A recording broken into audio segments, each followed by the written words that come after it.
What's good, what's good, what's good? It's time for that Culture for the Streets, hosted by Mafia and Pain. Hit that like button, subscribe to the channel, ding the notification bell. Don't leave about the trap till you've been served. What's good, man? Rest in peace, Takeoff once again, man. And is Patrick Clark really the killer of Takeoff? Is Patrick Clark really the killer of Takeoff, man? Now, we know they got Lil Cam in custody already and charged him with having a gun under weapons disability as a convicted felon. Patrick Clark has been charged with the murder of Takeoff. Now, this is a total twist because we've been pointing at so many different people in the video, from, you know, how they was just pointing, everybody, even from Migo Bandz, everybody was blaming Migo Bandz. Like, a lot of you niggas owe him an apology, include me, because in one of my, I think it was the second or third video I did about Takeoff, I think I said something about him accidentally shooting Takeoff. And that, I mean, I'm not gonna even rule that out, but, you know, because it could have been his bullet that wasn't the bullet that was the kill shot. That's why Patrick Clark is being charged with the murder of Takeoff. But that's how you know the footage that we was watching was chopped up like dope, man, because we couldn't understand why certain things was happening like they was happening, why certain people were placed in certain areas on the footage at certain times when it didn't seem like those times was fitting what really happened. You see what I'm saying? So it was like a lot of things going on, a lot of speculation. It was a lot of females talking about the situation. So it was like a lot of inaccurate things being spoke on, being threw in the air, and it was a lot of assumptions, you know what I'm saying? So it's just a good thing that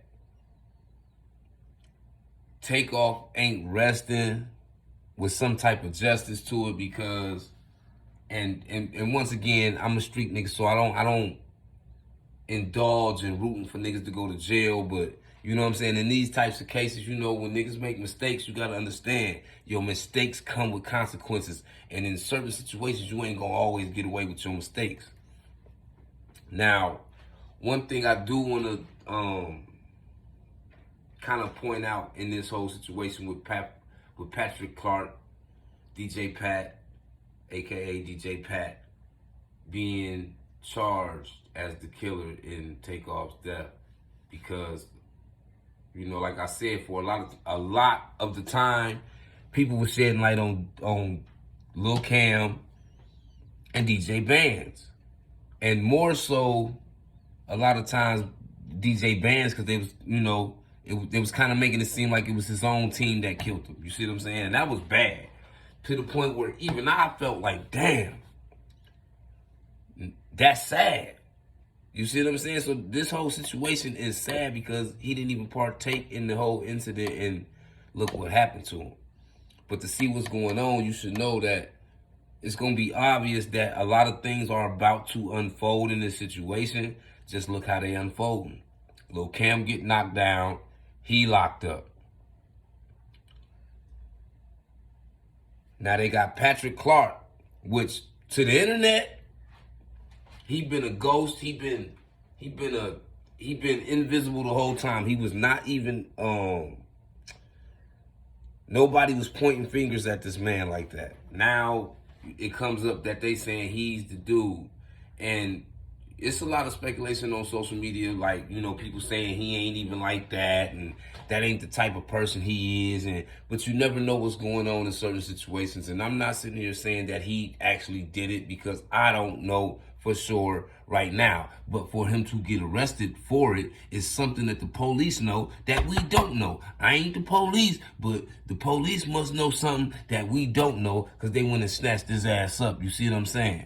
So, you know, it's speculations out there too that people saying that Lil Cam may have gave up some information to get Patrick Clark arrested. I'm not going to throw that in the air like that neither, because one thing about murders, they going to dig into it real deep before they just get to running around and really seriously snatching niggas up. Because once you get to snatching niggas up, you start shaking the motherfucking cage. And when you start shaking the cage, you gonna rattle a lot of niggas. And you don't, and sometimes the police want to use element of surprise. And that's what's happening. Look how they snatched Lil Cam up. He didn't get caught with no gun, but because he on video with a gun, they gave him a charge. Now he locked up, waiting to see what the outcome gonna be. Now you got Patrick Clark. Now who else? You know, like, we still gotta see what's going on. Will J. Prince Jr. be dragged into this? Like, you know what I'm saying? It's a lot of things that still gonna tie to this whole situation. We still haven't seen really, like, directly, like, Quavo really speak yet. It's not been a lot going on that end, but you gotta think about it. This is when the press is hitting. Niggas getting arrested. Niggas getting charged. This is what shakes up the cage right here. So we finna really start seeing what's really going on with the whole situation. And we gonna see how sturdy Lil Cam is. We gonna see how sturdy Patrick Clark is, a.k.a. DJ Pat. We gonna see how sturdy Mob Ties is in this situation. Will they leave them for dead, or will they look out for them? Will they hold them down? Will they stand tall with them? Will they stand firm with them? Like, these are all things that we all are finna see, because now the press is on. Who gonna turn the ball over? What y'all think about that? Let me know in the comments. Hit that like button, subscribe to the channel, ding the notification bell, man. It's time for that Culture for the Streets, hosted by Mafia and Paint. Don't leave up out the traps you've been served, and we serving every day. We out.